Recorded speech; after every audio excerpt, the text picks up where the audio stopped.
Experiencing lag spikes in FIFA 24 can be frustrating, but there are several steps you can take to improve your gaming experience. Follow these steps to help unlock smoother gameplay. Step 1. Check your internet connection. Ensure that your internet connection is stable and fast enough for online gaming. Use a wire connection if possible, as it typically provides a more reliable signal than Wi-Fi. Step 2. Close background applications.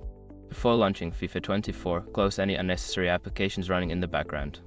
This will free up system resources and bandwidth, helping to reduce lag. Step 3. Adjust game settings. Lower the graphics settings in FIFA 24 to improve performance. Reducing the resolution and turning off features like anti-aliasing can help the game run more smoothly. Step 4. Update your drivers.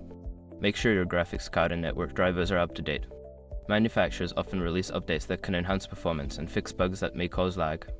Step 5. Optimize your router settings. Access your router settings and prioritize gaming traffic. You can enable quality of service (QoS) settings to ensure that your gaming device receives the necessary bandwidth for optimal performance.